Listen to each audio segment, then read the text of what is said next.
എല്ലാ ഗുരുജനങ്ങൾക്കും ബന്ധുമിത്രാദിക്കും ശിഷ്യന്മാർക്കും ഒരായിരം നന്ദി നമസ്കാരം. ഞാൻ ഡോക്ടർ എം ഷിബു നാരായണൻ വെമ്പായം. ഈ ചാനൽ കൂടി എല്ലാവരും സബ്സ്ക്രൈബ് ചെയ്യണം, ലൈക്ക് ഷെയർ ഇതൊക്കെ ചെയ്യണം. വില പിടിച്ച നിർദ്ദേശങ്ങളൊക്കെ അറിയിക്കണം. ജ്യോതിഷ സംബന്ധമായ കാര്യങ്ങൾ അറിയുന്നതിലേക്ക് വേണ്ടി വാട്സപ്പിലേക്ക് മെസ്സേജുകൾ അയയ്ക്കുക. ജനതീയതി, ജനിച്ച സമയം, ജനിച്ച ജില്ല, പേര്, നക്ഷത്രം ഇതൊക്കെ എനിക്ക് അയച്ചു തരണം. ഫീസും അടയ്ക്കേണ്ടതായിട്ടുണ്ട്. ഇന്ന് പറയാൻ പോകുന്നത് ധനുരാശിക്കാരുടെ ഫലമാണ്. വേഴമാറ്റം കൊണ്ട് ധനുരാശിക്കാർക്ക് എന്തൊക്കെ ഗുണങ്ങൾ ദോഷങ്ങളുണ്ടെന്നുള്ളതാണ്. മൂലം, പൂരാടം, ഉത്രാടത്തിൻ്റെ 15 നാഴിക 6 മണിക്കൂർ അല്ലെങ്കിൽ കൽഭാഗം വരെയാണ് ധനുരാശിക്കൂറിന് ഉള്ളത്.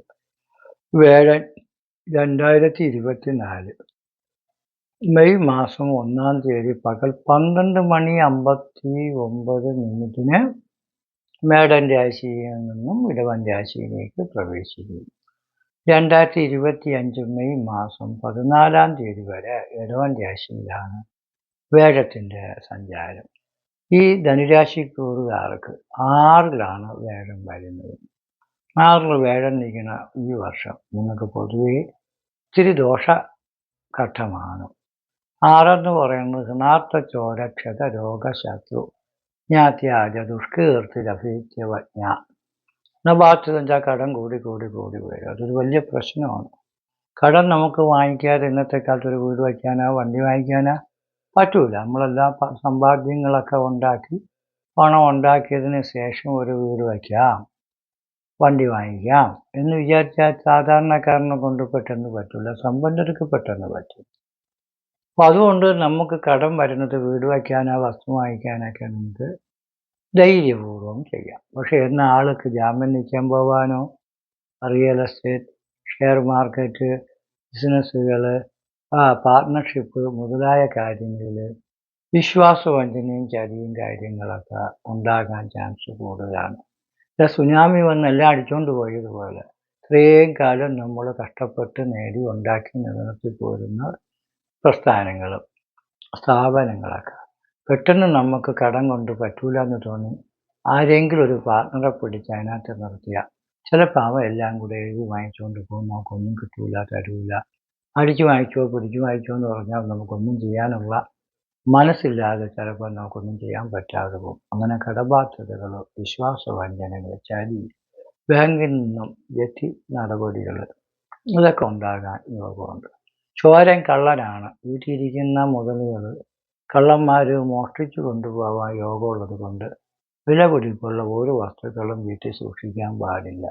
കുറച്ച് പൈസ കടം വാങ്ങിച്ചാലോ ചുറ്റി പിടിച്ചാലോ തന്നെ നമ്മൾ വീട്ടിൽ കൊണ്ടുവച്ചാൽ ചിലപ്പം അത് കള്ളന്മാരടിച്ചുകൊണ്ട് പൊക്കളയും. മോഷണം മാത്രമല്ല, നിനക്ക് വീട് വാങ്ങിച്ചു തരാം, വസ്തു വാങ്ങിച്ചു തരാം, പുതിയ ഏജൻസി തുടങ്ങാം, സ്ഥാപനം തുടങ്ങാം, സിനിമ എടുക്കാം, നല്ല കാര്യങ്ങൾ ചെയ്യാമെന്നൊക്കെ പറഞ്ഞ് ഒരുപാട് നല്ല കാര്യങ്ങളുമായിട്ട് ഒരുപാട് സുഹൃത്തുക്കൾ നമ്മളെ സമീപിക്കും. അപ്പം നമുക്കിതെല്ലാം നല്ലതായിട്ട് തന്നെ തോന്നും. പക്ഷേ നമുക്ക് പൈസയൊക്കെ കൊടുത്താൽ ചോദിക്കാനും പറ്റൂല, വാങ്ങിക്കാനും പറ്റൂല, കിട്ടിയില്ല, തരികയില്ല, അങ്ങനെയുള്ള ചൂഷണങ്ങളുണ്ട്. മക്കളുടെ വിദ്യാഭ്യാസത്തിനും നമുക്കൊരു ജോലിക്ക് വേണ്ടിയും ഒക്കെ വല്ല ഡൊണേഷനൊക്കെ കൊടുക്കാൻ ശ്രമിക്കുക. പൈസയും കിട്ടൂല, ജോലിയും കിട്ടൂല, അഡ്മിഷനും കിട്ടൂല. അങ്ങനെയും ചില വിശ്വാസവഞ്ചനകളും ചതികളൊക്കെ ഉണ്ടാകും. വിദേശ യാത്രയ്ക്കൊക്കെ ശ്രമിക്കുന്നവർ പൈസ ഇടപാടുകൾ സൂക്ഷിക്കണം. പൈസ കൊടുത്തിട്ട് ഇനി തരാൻ പറഞ്ഞാൽ പെട്ടെന്ന് കിട്ടൂല. ക്ഷതം മറിഞ്ഞു വീണ് കൈയും കാലും ഒക്കെ ഒടിയുന്നതിനും ക്ഷതമെന്ന് പറയും. വാഹന അപകടങ്ങൾ, മരത്തിൽ നിന്നും കെട്ടിടത്തിൽ നിന്നും ഉയരപ്പുറത്തു നിന്നൊക്കെ പലതരത്തിൽ സ്റ്റെപ്പിൽ നിന്നൊക്കെ വീണ് കൈയും കാലും ഒക്കെ ഒടിയുന്ന സമയം, മുറിവ് ചതവുകളുള്ള സമയം. പരിചയമില്ലാത്ത സ്ഥലത്തോ വെള്ളത്തിലോ വള്ളത്തിലോ ഒന്നും പോകല്. വെള്ളത്തിലൊക്കെ വീണാൽ ചിലപ്പോൾ ഒഴുക്കെടുത്തുകൊണ്ട് പോവുകയൊക്കെ ചെയ്യും.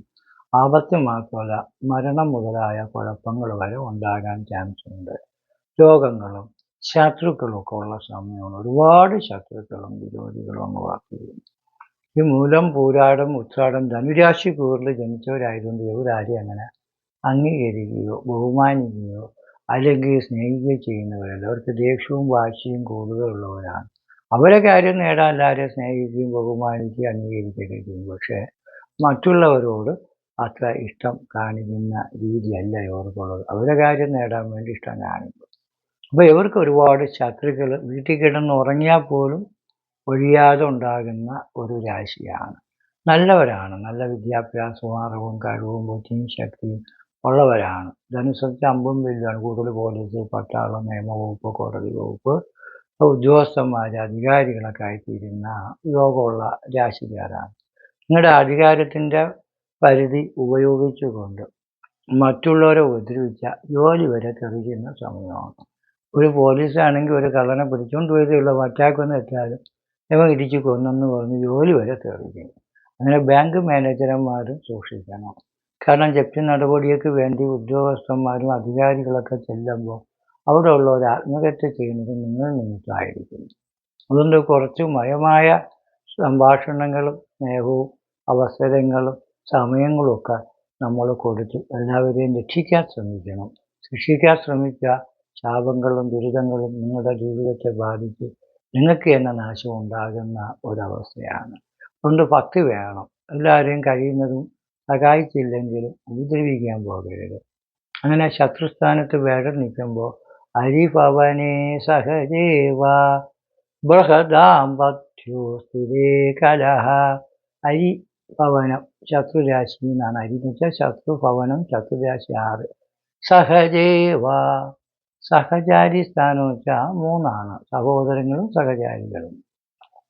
ബൃഹദാമ്പത്യോ ബൃഹത്ത് വലിയ ഗ്രഹമായ വേടനോ ദാമ്പത്യ ഗ്രഹമായ ശുക്രനോ നിൽക്കുമ്പോൾ സ്ഥിരേ കലഹ കലഹം സ്ഥിതി ചെയ്യും. ഏറ്റവും കൂടുതൽ നമുക്ക് കലഹം കാണിക്കാൻ കിട്ടുന്ന ഒരു വീട്ടിലെ ഭാര്യ, അല്ലെങ്കിൽ ഭർത്താവ്, അല്ലെങ്കിൽ മക്കൾ, അല്ലെങ്കിൽ ബന്ധുക്കൾ, ഇങ്ങനെയൊക്കെ ഉള്ളവരാണ്. അവരുടെയൊക്കെ കലഹം കാണിച്ച് ഭാര്യ വേണ്ട, ഭർത്താവ് വേണ്ട, ബന്ധം വേണ്ട എന്ന് പറഞ്ഞ് നിങ്ങൾ കലഹിച്ച് സ്വന്തം ജീവിതം നശിപ്പിച്ചിട്ട് എന്ത് നേട്ടമാണ് നമുക്കുള്ളത്?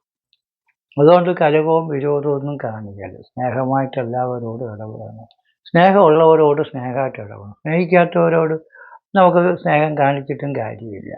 ഉള്ള ബന്ധങ്ങൾ നഷ്ടപ്പെട്ടു പോകാതെ നമ്മൾ സൂക്ഷിക്കണം. ഈ കലഹം കൊണ്ടാണ് നാട്ടിൽ നടക്കുന്ന വെട്ട്, കുത്ത്, കൊലപാതകം, മരണങ്ങളൊക്കെ. അപ്പം നിങ്ങളുടെ നിമിത്തം വലിയ വഴക്കുകളും അടികളും കുടുംബത്തെ മൊത്തത്തിൽ പിടിച്ചുലച്ച് കുടുംബത്തിലുള്ളവരെല്ലാവരും നമുക്കെതിരെ തിരിയുന്ന സമയമാണ്. നാട്ടുകാർ ശത്രുക്കളാണ്, വീട്ടുകാർ, ജോലി സ്ഥലത്തുള്ളവരൊക്കെ. അതുകൊണ്ട് നമ്മൾ കലഹം മാറാൻ എന്ത് ചെയ്യണം? സ്നേഹം കാണിക്കണം. രവി നിഷേവ ഗണനാഥ ഹോമ ഭാഗ്യൈക്യമത്യപ്രദ സൂക്തജപാഹ ആവന്നുവർത്തൈഃ ധനധാന്യവൃത്തൈഃ ദിവ്യാഭിഷേകാദികമത്രസൂക്തൈഃ.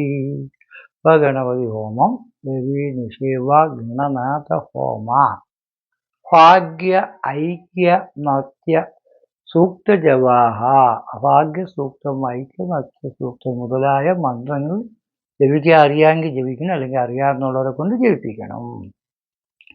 ആപന്നിവർത്തി വരും. ധന ധാന്യ അഭിവൃത്തി, ധനവും ധാന്യവും അഭിവൃത്തികളും ഉണ്ടാവും. ഗവ്യാഭിഷേകാധികമത്ര. ഗവ്യാഭിഷേകം എന്ന് വെച്ചാൽ അമ്പലങ്ങളിലും വീടുകളിലും ഒക്കെ പണ്ട് പുണ്യമുള്ളതൊക്കെ വാങ്ങിച്ചുകൊണ്ടെന്ന് തളിക്കും. ഇതിലാണ് വീട്ടിലൊരു കലം നടന്ന ഇവിടെ മൂദേവി ഭാവിച്ചതുപോലെയാണ്. വീട്ടിൽ ഭയങ്കര വഴക്കും വടക്കും ദാരിദ്ര്യവും കഷ്ടപ്പാടും. പുണ്യമുള്ള വാങ്ങിച്ചൂടെ കൊണ്ട് തളിച്ച് മൂദേവിയെ കളയണമെന്ന് പറയും. അങ്ങനെ വീട്ടിൽ തന്ത്രിമാരൊക്കെ ആണെങ്കിൽ പഞ്ചഗവ്യം ഉണ്ടാക്കി തളിക്കും. പൂജാരിമാർക്ക് അതറിയാം, അറിയുന്നു. അല്ലെങ്കിൽ നമ്മൾ തൊട്ടടുത്തുള്ള അമ്പലത്തിൽ പോയി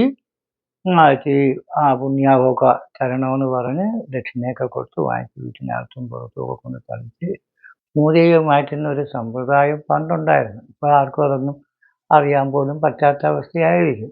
അങ്ങനെ ചെയ്യുമ്പോൾ ആപന്നിവർത്തി, ആപത്തുകൾ നിവർത്തി. പിന്നെ ഗണപതി പൂജ, ഭഗവതി പൂജ, മൃത്യുഞ്ജയവും ഐശ്വര്യ പൂജ, ഇതൊക്കെ ചെയ്യണം. ജാതകം ഒന്ന് പരിശോധിച്ച് നോക്കണം. ജാതകത്തിൽ വേഴദശയും ശുക്രദശയൊക്കെ ഉള്ളവരാണെങ്കിൽ അവർക്ക് ഒരു വേഴമാറ്റം കൊണ്ട് വേഴാറ് നിൽക്കുന്നതുകൊണ്ട് വലിയ പ്രയാസങ്ങളൊന്നും ഉണ്ടാവില്ല. പക്ഷെ വല്ല രാഹുദശയോ കേതുദശയോ ദോഷ സമയങ്ങളൊക്കെ ഉള്ളവർക്കും കാളസർപ്പദോഷം, വേഴം 12, 3, 6 സഞ്ചരിക്കുന്നവരുടെ ജാതകത്തിലൊക്കെ ആണെങ്കിൽ അവർക്കെന്നും ജീവിതത്തിൽ പ്രയാസങ്ങൾ ഒഴിയില്ല. അങ്ങനെ സന്താനങ്ങളുടെ കാര്യത്തിലും കടങ്ങളും വിഷമങ്ങളും, സന്താനങ്ങളുടെ വിവാഹം നടക്കുന്നില്ല, അവർക്ക് ജോലി കിട്ടുന്നില്ല, പറഞ്ഞാൽ കേൾക്കണില്ല, അവരുടെ വിരോധമൊക്കെ നമുക്ക് തോന്നും. അതുകൊണ്ട് മക്കളെ സ്നേഹിക്കണം. കാരണം ഈ സന്താനങ്ങൾ കലപിച്ചു പോവുകയും മരിച്ചു കളയുകയൊക്കെ ചെയ്യുന്ന സമയമാണ്. അവർക്ക് ഇഷ്ടമുള്ള മാർഗത്തിൽ കൂടെ, അവർക്ക് ഇഷ്ടമുള്ള രീതികളിൽ കൂടെ അവരെ ജീവിക്കാൻ അനുവദിക്കണം.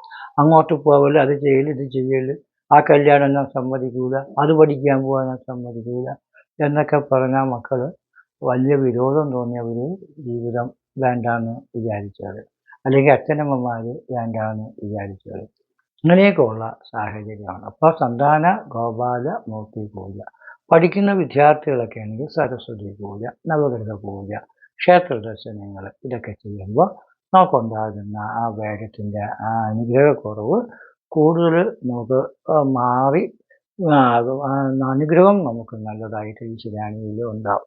ഉദാഹരണം എങ്ങനെയെന്ന് വെച്ചാൽ, മുളച്ചെടി വെയിലത്ത് ഉണങ്ങി നിൽക്കുകയാണ്. അപ്പോൾ അത് പട്ടുപോകാനുള്ള ചാൻസ് ഉണ്ടെന്നും കൊണ്ട് കണ്ടുകൊണ്ടിരിക്കേണ്ട.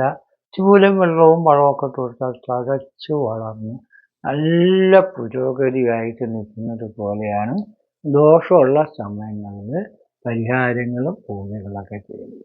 പരിഹാരങ്ങളും പൂജകളും ഒക്കെ ചെയ്യാൻ താല്പര്യമുള്ള ഭക്തജനങ്ങൾ ഒഴിക്കണം. കാലഭൈരവ ക്ഷേത്രത്തിലുള്ള എല്ലാ അമാവാസി തോറുമുള്ള പൂജയും പങ്കെടുക്കാൻ പറ്റുമെങ്കിൽ വർഷമൊന്ന് ഭഗവാനെ കണ്ടു തൊഴുത് പ്രാർത്ഥിക്കണം. കാലഭൈരവ ക്ഷേത്രം ഭാരതത്തിൽ അത്യപൂർവമായിട്ടാണ്, കേരളത്തിൽ ഏറ്റവും ശക്തനായിട്ടിരിക്കുന്ന കാലഭൈരവ സ്വാമി ക്ഷേത്രം ഞങ്ങളുടെ പരദേവതയാണ്. 10 കൈകളുണ്ട്, 6 അടി പൊക്കമുണ്ട്. നിങ്ങൾക്ക് പൂജ നടത്താനുള്ള സ്വാതന്ത്ര്യവും അതിനുള്ള സാഹചര്യവും ഉണ്ട്. നമ്മൾ അമാവാസി തോറും അമ്പലം അടയ്ക്കുന്ന പതിവില്ല. രാവിലെ ഗണപതി ഹോമം, 10 മണിക്ക് മൃത്യുഞ്ജയ ഹോമം, 4 മണിക്ക് യമരാജ ഹോമം, 5 മണിക്ക് ഭദ്രകാളി പൂജ, 6 മണി to 7 മണി വരെ വിവിധ ദ്രവ്യാഭിഷേകങ്ങൾ ഉണ്ട്. ദ്രവ്യങ്ങളെ കൊണ്ടുള്ള അഭിഷേകങ്ങൾ കാര്യമായ രീതി നടത്തുന്നു. നിങ്ങൾക്കും പങ്കുചേരാം. ഈ പറയുന്ന ഗ്രഹപ്പേടുകൾ, വേഗത്തിൻ്റെ അനുഗ്രഹക്കുറവ് കൊണ്ടുള്ള വിഷമതകൾ, ഇതൊക്കെ മാറും.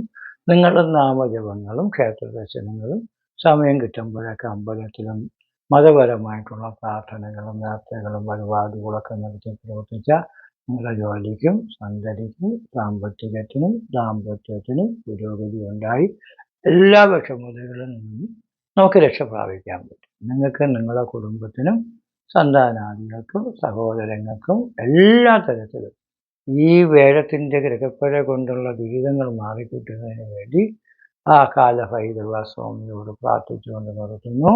നന്ദി, നമസ്കാരം.